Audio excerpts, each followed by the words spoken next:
नमस्कार मंडळी, कसे आहात तुम्ही सगळेजण। पालकाचा गरगट्टा कोणाकोणाला आवडत नाही आणि तो जर केला तर तोंड वाकडं होतं। तर मी सांगते त्या पद्धतीने जर तुम्ही करून पाहिलं तर भाजी एक नंबर होते।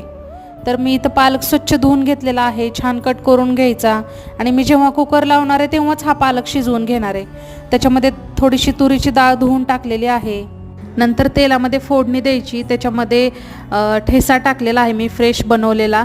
नंतर थोडीशी हळद टाकलेली आहे आणि आपला स्मॅश केलेला पालक टाकलेला आहे।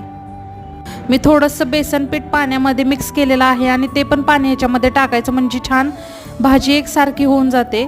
नंतर थोडासा गूळ टाकलेला आहे, थोडंसं चिंचेचं पाणी टाकायचं आणि चवीनुसार मीठ टाकायचं।